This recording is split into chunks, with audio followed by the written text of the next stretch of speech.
बिस्मिल्लाहिर्रहमानिर्रहीम। अस्सलाम वालेकुम नादरीन, आप यूट्यूब चैनल देख रहे हैं। मैं इमरान खान हूँ। नादरीन, पाकिस्तान में दहशतगर्दी के वाक़यात बढ़ते चले जा रहे हैं। पाकिस्तान की मीडिया को मना किया गया है कि आपने रिपोर्ट नहीं करना, और ज़्यादा रिपोर्ट बिल्कुल नहीं करना, ना इसके ऊपर प्रोग्राम्स करने। मैंने थोड़े दिन पहले आपको बताया था कि पाकिस्तान की इंटेलिजेंस एजेंसी ISI की जानिब से सहाफ़ियों को बुलाकर जो अहम अहकामात दिए गए, उनमें यह भी कहा गया कि आपने दहशतगर्दी के वाक़यात को पाकिस्तान में रिपोर्ट नहीं करना। हाँ, ये जितना ISPR की जानिब से बताया जाए या जितना सरकार की जानिब से बताया जाए, बस आप उतना रिपोर्ट करेंगे। अभी पाकिस्तान के फील्ड मार्शल ईरान गए हुए थे। बलूचिस्तान में दहशतगर्दी का बड़ा खौफनाक वाक़या हुआ। उनकी जो प्राइमरी रिस्पॉन्सिबिलिटी है वो पाकिस्तानियों की हिफाजत है। दहशतगर्दी से, दुश्मनों से पाकिस्तानियों को बचाना, ये उनकी पहली जिम्मेदारी है, जिसके लिए उनको तनख्वाह दी जाती है, उनको इस ओहदे पर बिठाया गया। लेकिन वो पाक चीन दोस्ती के चक्कर में वो चाइना चले गए। अब यानी फील्ड मार्शल पहले ईरान में गए, अब चाइना चले गए। कभी वो गल्फ़ में चले जाते हैं, कभी अमेरिका में चले जाते हैं, कभी वो यूरोप में चले जाते हैं। लेकिन जहां उनकी ज़रूरत है वहां वो अभी नहीं गए। अभी वो चाइना चले गए, इसके बाद भी उनके कुछ विजिट्स हैं, वो कहीं और चले जाएंगे। तो उनकी जो ड्यूटी है वो पाकिस्तानियों की हिफाजत है। यहाँ खौफनाक दहशतगर्दी हो रही है और वो फॉरेन टूर्स कर रहे हैं।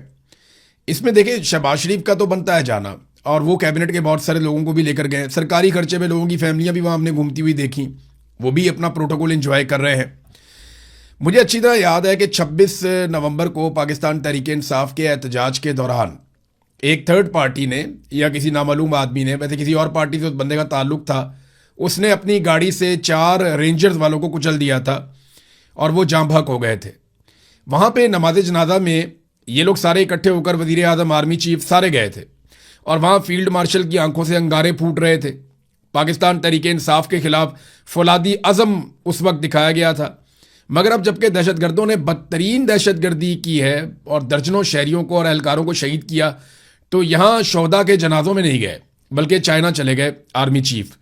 खैबर पख्तूनख्वा में दहशतगर्दी होती है, आर्मी चीफ वहाँ जनाजों में नहीं जाते, बल्कि वो चले जाते हैं बैरून मुल्क दौरों पर। लेकिन पाकिस्तान तहरीक इंसाफ के एहतजाज के दौरान कोई और आदमी मार देता है, रेंजर्स वालों को शहीद कर देता है, तो उसमें आर्मी चीफ ज़रूर जाते हैं ये पैगाम देने।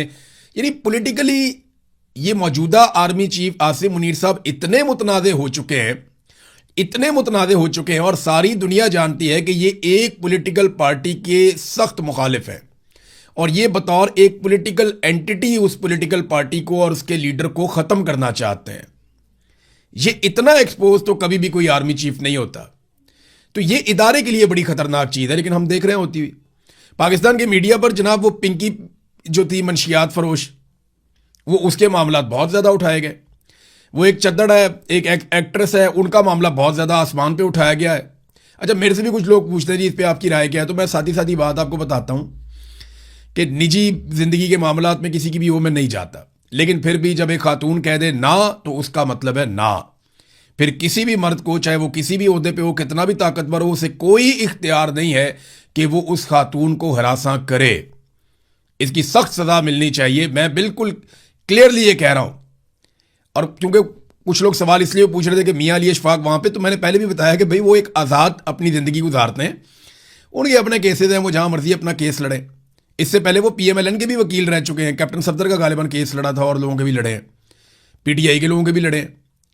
तो वो मेरा ताल्लुक अलग है, लेकिन ये काम उसका अलग है। अब यहां पे मेरी राय जो सादी है वो ये है, किसी भी मर्द को, चाहे वो जितने मर्जी बड़े ओहदे पे हो, जितना मर्जी ताकतवर हो, किसी भी खातून को हरासा करने का उसे कोई हक नहीं है। जब खातून ने बोल दिया ना, तो उसका मतलब है ना। और ये बड़ी एक क्लियर, इंसानी बुनियादों पे देख लें, कानूनी बुनियादों पे देख लें, आप जिस मर्जी बुनियाद पे रख के इसको परख लें, ये कानून ऐसे ही है और ये मामला ऐसे ही होना चाहिए। बाकी सारी कहानियां हैं। नादरीन, मैं आपके सामने अब जरा एक इश्तिहार रखने वाला हूं। ये इश्तिहार देखें आप। ये ईद आने से पहले इन्होंने इश्तिहारात देना शुरू कर दिए। ये मरीम नवाज का फोटो, आधे आधे सफ़े। अभी ये अयाशी वाले जहाज़ में घूम कर आए हैं अपनी सहेलियों के साथ, दोस्तों के साथ। और अब वज़ीर आला मरीम शहबाज के सुतरा प्रोग्राम के तहत ईद उल अज़हा के मौके पर, भाई लोगों के पास जानवर खरीदने के पैसे नहीं हैं। एक तो मेरी आप सबसे गुजारिश है कि जो लोग कुर्बानी करें, वो गोश्त को अब स्टोर ना करें। हमारे बहुत सारे सफ़ेद पोश लोग ऐसे हैं जो पहले कुर्बानी कर सकते थे, वो अब नहीं कर पा रहे क्योंकि उनके पास पैसे की किल्लत है। पाकिस्तान में लोगों की कुव्वत खरीद बहुत कम हो गई है। इस वजह से लोग बहुत परेशान हैं। बहुत सारे ऐसे लोग जो आपके आसपास पहले कुर्बानी करते थे, कोई बकरा ले आते थे, मिलजुल कर हिस्सा डालकर वो बैल ले आते थे, अब वो कुर्बानी नहीं करते। तो अब जबकि वो लोग कुर्बानी नहीं कर रहे तो इसमें जिम्मेदारी जो लोग कुर्बानी कर रहे हैं उनकी बढ़ जाती है कि वो अपना हिस्सा भी उन्हें दें, लोगों को ज़्यादा से ज़्यादा तकसीम करें ताकि वो भी ईद की इन खुशियों में शामिल हो सकें। बहरहाल जानवर ही बहुत थोड़े हैं तो सफाई तो फिर ज़्यादा करनी नहीं पड़ेगी इन्हें। मंडियों के अंदर ऐसा लगता था बहुत रश होगा, लेकिन जो लोग जा रहे हैं वो बता रहे हैं जनाब रश ही नहीं है, लोग आ ही नहीं रहे, लोगों के पास पैसा ही नहीं है। छोटा जानवर ख़रीदना तो ख्वाब बन गया है और बड़ा जानवर जो है उसको हाथ नहीं लगता, वो इतना महंगा हो गया। जितने के 2 बकरे आ जाते थे उतने में जो है वो अब एक हिस्सा डलता है बैल के अंदर। तो हालात बहुत अजीब हैं। बहुत छोटा सा एक बकरा, एक दोस्त है उन्होंने मुझे तस्वीर भेजी, उन्होंने 1 लाख रुपए का लिया, बिल्कुल छोटा सा, ऐसे जैसे वो सदके का बकरा होता है ना, उससे थोड़ा सा बड़ा होगा, तो वो 1 लाख रुपए का उन्होंने लिया। तो इतनी महंगाई हो गई है पाकिस्तान में, बेचारे बेचने आते हैं, वो भी गरीब लोग हैं, उनको बंदा क्या कहे। लेकिन महंगाई बढ़ इतनी गई है कि आम आदमी के बस से बाहर होता जा रहा है। अब नाज़रीन जहाँ पे ये इश्तिहारात वगैरह लग रहे हैं तो मैं आपको एक इश्तिहार दिखाता हूँ। ये इश्तिहार है जनाब इंडियन साइड से, जो वज़ीर आला हैं उनकी जानिब से। इश्तिहार तो नहीं है, उन्होंने स्टेटमेंट जारी किया है कि हमने 600 यूनिट तक बिजली फ्री की है, चाहे एसी चलाओ, जो मर्जी चलाओ। ये हरमीत सिंह ने इसको रिपोर्ट किया, जहाँ से मैंने इसको पढ़ा और कई जगहों से भी पढ़ा है। यहाँ पे अली मोल साहब हैं, उन्होंने भी इसको रिपोर्ट किया, एक और जर्नलिस्ट हैं उन्होंने भी इसको रिपोर्ट किया। तो इसे लोग रिपोर्ट कर रहे हैं इस मामले को। अब देखें ना, वो चढ़दा पंजाब है, ये लहंदा पंजाब है, यानी वहाँ पे भी पंजाब है, यहाँ पे भी पंजाब है। ये इकट्ठा होता था पहले, फिर पाकिस्तान बन गया 1947 में, वो अलग हो गया, इंडिया के पास चला गया, ये पाकिस्तान के पास आ गया। वहाँ पे एक वज़ीर आला है और यहाँ पे भी एक वज़ीर आला है। तो वहाँ पे जो सीएम है मान साहब और यहाँ पे जो सीएम है ये मंजूर नज़र और ताकतवर हलकों की पसंदीदा और एक रॉयल फैमिली से ताल्लुक़ रखने वाली खातून, जिन्हें हर चीज़ सोने की प्लेट में और सोने का चमचा मुंह में लेकर पैदा होने वाली, ये इनको जनाब यहाँ पे वज़ारत आला तोहफे में दी गई है। ये बगैर मैंडेट के आई हैं, वहाँ वो मैंडेट के साथ आए हैं मान साहब। तो उन्होंने अपने लोगों के लिए 11 अरब इंडियन रुपए का एक थर्मल प्लांट लिया। अपने ज़ाती हुकूमत की कैपेसिटी से जो पैसा उनका निकला बचत करके, उससे उन्होंने 11 अरब इंडियन रुपए का एक पावर प्लांट लिया और अब वो भारतीय शहरियों को वहाँ पे मुफ्त बिजली फराहम कर रहे हैं। दूसरी तरफ यहाँ पे शहजादी ने अपने लिए 11 अरब रुपए का एक अय्याशी वाला लग्जरी तैयारा लिया और उसमें सफ़र करने के बाद इनकी सहेलियों में से एक का मैं इंटरव्यू सुन रहा था, छोटा सा क्लिप। वो बता रही थी कि बाकू आज़रबाईजान के खानों का जायका कितना मज़े का है। मैं वहाँ पे रहा हूँ, वाकई उनके खाने अच्छे हैं, लेकिन मामला ये है कि ये क्या बकवास है। लोग भूख से मर रहे हैं, वो बिजली के बिल नहीं दे पा रहे, और आपने वादा किया था कि 300 यूनिट तक बिजली का बिल नहीं आया करेगा। वादे का आपने उल्टा कर दिया कि 200-300 यूनिट तक भी जो बिजली इस्तेमाल करता है उसे 4 गुना बिल आता है, और जो सब्सिडी थोड़ी बहुत रह गई थी वो भी आप लोगों ने IMF के कहने पर वापस छीन लिए। तो एक तरफ वो वज़ीर आला है जिसने कुछ भी वादा इस तरह का नहीं किया था, लेकिन वो मुफ्त बिजली दे रहा, अपने शहरियों को कहता है एसी चलाओ, जो मर्जी करो।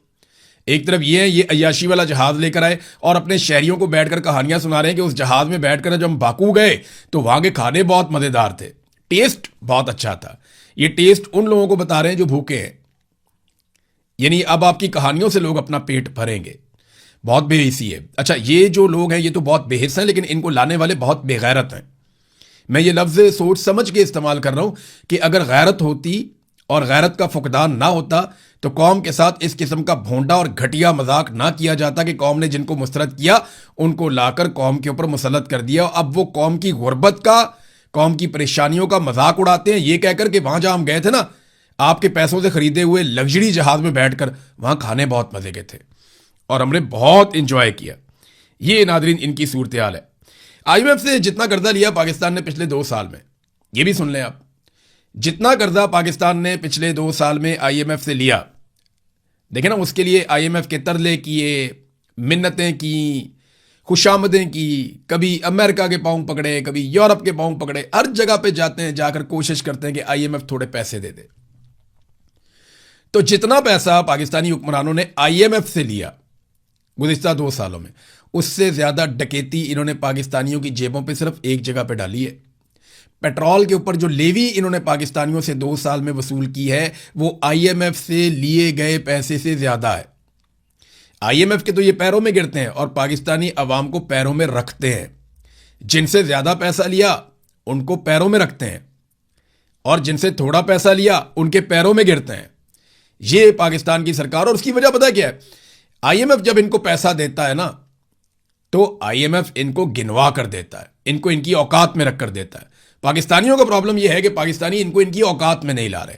जिस दिन आप इनको इनकी औकात में लेकर आए और आपने इनको बताया कि जनाब हमारे पैसों से तुम तनख्वाहें लेते हो, ये बेशर्मी, ये बेगैरती और ढिठाई बंद करो और पाकिस्तान को चलने दो, हम फैसला करेंगे कि पाकिस्तान कैसे चलेगा। जिस दिन आप इनको बताएंगे उस दिन ये आपके भी कदमों में बैठेंगे।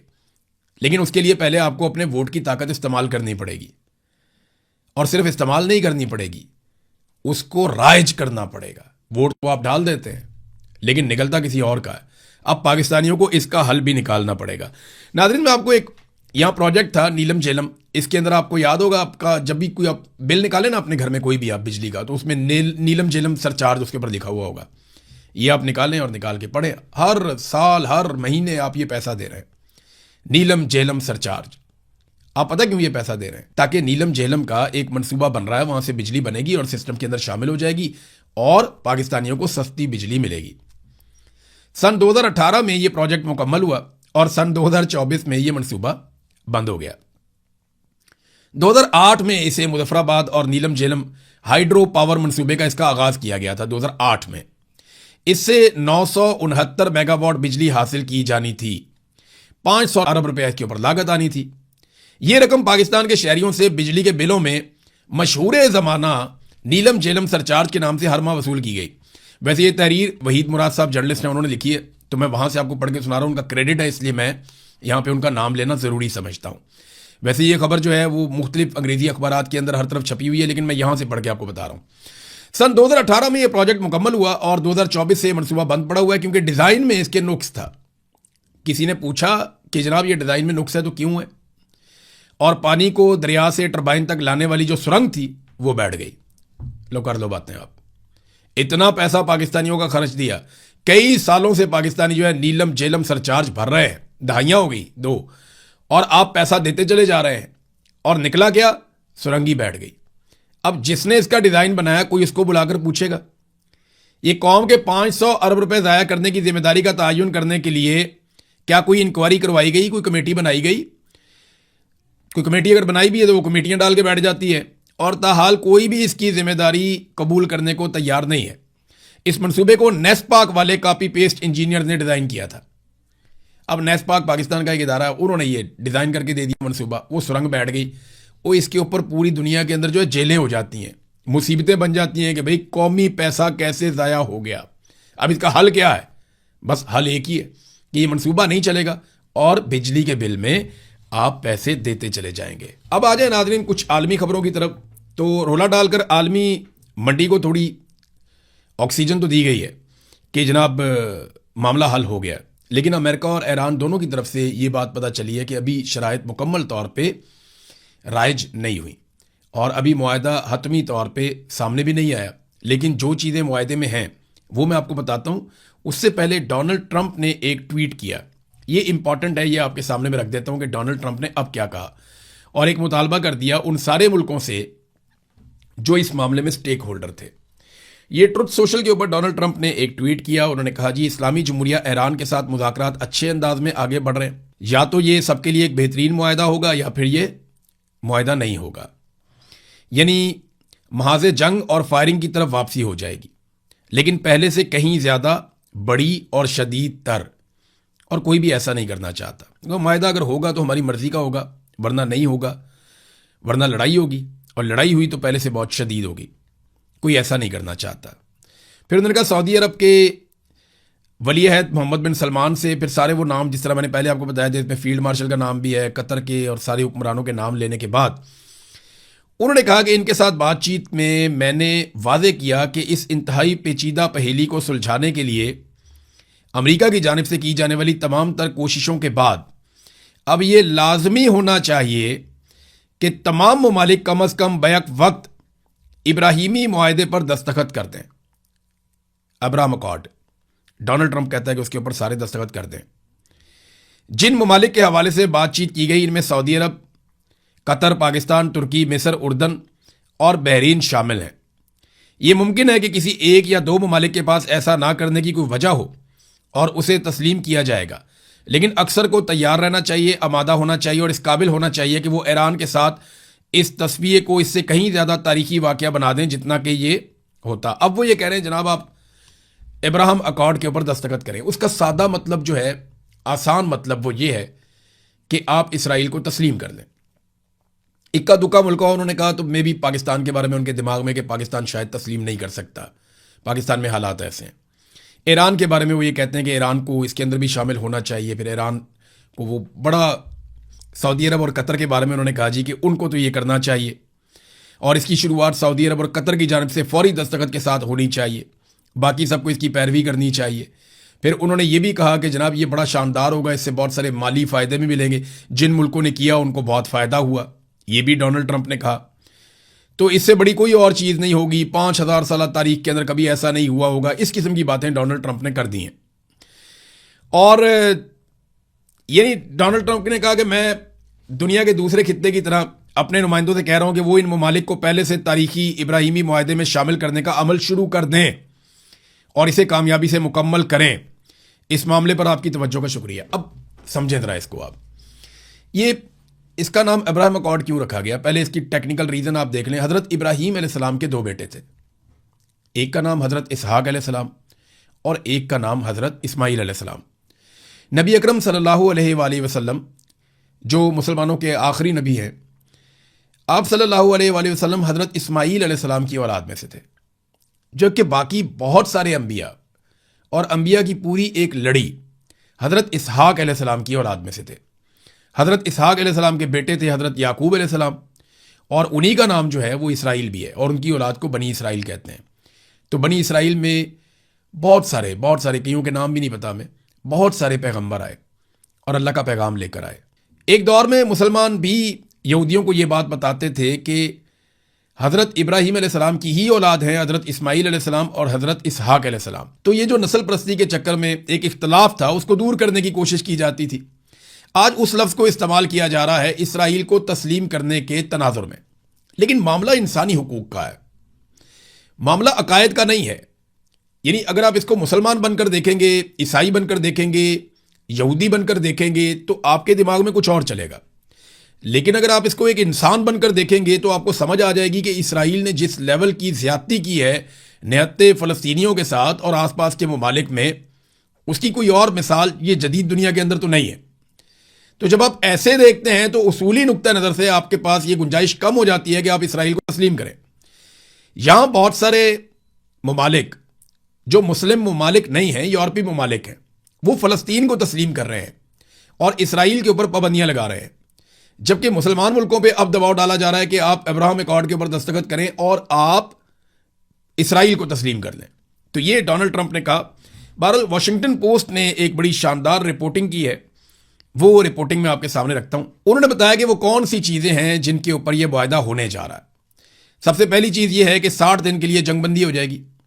इस दौरान एक हतमी अमन मुआहदे के लिए मुज़ाकरात किए जाएंगे और ये मुज़ाकरात अब मेरे ख्याल में कतर में होंगे। फिर आबना हुर्मुज़ को दोबारा खोला जाएगा। 30 दिनों के अंदर अंदर ईरान आबना हुर्मुज़ को खोलेगा और वहां से बिछाई गई बारूदी सुरंगों को साफ करेगा।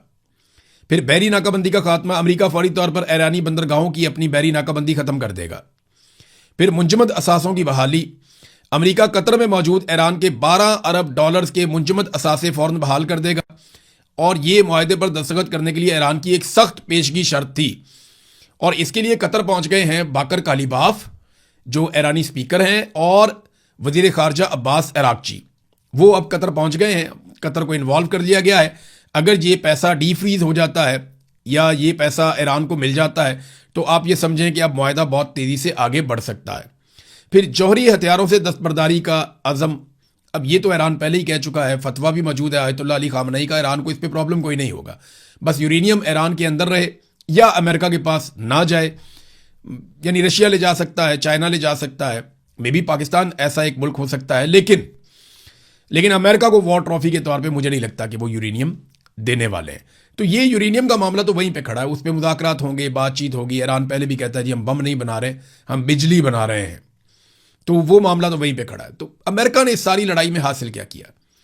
ईरान ने तो अपने मुंजमद असासे जो हैं वो बहाल करवा लिए।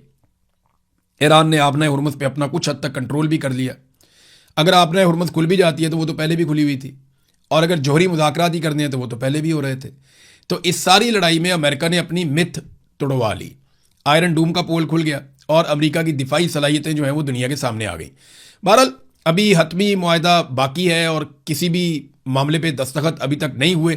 इसमें ईरान की वजारत खारजा का भी एक स्टेटमेंट है। उन्होंने कहा यह बात बिल्कुल दुरुस्त है कि हम ज़ेरे बहस मौज़ूआत के एक बड़े हिस्से पर किसी नतीजे तक पहुंच चुके हैं। ताहम यह कहना कि इसका मतलब यह है कि मुआहदे पर दस्तखत बिल्कुल करीब है, कोई भी ऐसा दावा नहीं कर सकता। अमेरिका में पॉलिसी साजी और फैसला साजी का अमल एक तरह के इदारा जाती तजब्जुब और हिचकिचाहट का शिकार है। वहाँ पे एक अमेरिका के अंदर वो कह रहे हैं प्रॉब्लम चल रही है, उनके थोड़े फैसले बदलते रहते हैं, मुतालबात भी ऊपर नीचे होते रहते हैं, लिहाजा ये अभी इब्तदाई मराहिल में है। कुछ चीज़ें तय हो गई हैं और कुछ चीज़ें तय हो जाएंगी। मुझे उम्मीद है कि अब ये जंगबंदी की तरफ ही मामला जाएगा। इंटरनेशनल मार्केट में थोड़ा सा इस्तेहकाम आया और उसका फ़ायदा पाकिस्तानी शहरियों को मिलना चाहिए, क्योंकि सबसे बड़ा नुकसान पूरी दुनिया में पाकिस्तानी शहरियों को हुआ था। हालांकि पाकिस्तान में पेट्रोल भी आ रहा था, पुराना पेट्रोल भी मौजूद था, पाकिस्तान को सब सपोर्ट भी कर रहे थे, सहूलत भी मिल रही थी। इसके बावजूद पाकिस्तानी अवाम का कचूमड़ निकाल दिया शहबाज शरीफ और फील्ड मार्शल आसिम मुनीर ने मिलकर। तो अब ये इन दोनों से गुजारिश है कि जनाब हम पे जंग टल गई है, तो मेहरबानी करके पेट्रोल की कीमत को 150 रुपये लीटर पे वापस ले जाएं। नाज़रीन, एक स्टेटमेंट जो है वो अमरीकी वजीर खारजा ने भारत की सरजमीन पर खड़े होकर दिया। मैं स्टेटमेंट आपको सुनाता हूँ, बात इस पर हम नेक्स्ट वीलॉग में करेंगे अभी, क्योंकि लंबा हो जाएगा। इंडिया हमेशा इस हकीकत की तरफ इशारा करता रहा है कि पाकिस्तान की सरजमीन से मुसल्लह दहशतगर्द ग्रुप काम कर रहे हैं जो इंडिया को निशाना बनाते हैं। वो हमेशा इस हवाले से फिक्रमंद रहते हैं। अब मैं इंतजार करूंगा कि शहबाज शरीफ और फील्ड मार्शल आसिम मुनीर इसका जवाब कब देते हैं। अब तक के लिए इतना ही। अपना ख्याल रखिएगा, अपने चैनल का भी। अल्लाह हाफ़िज़।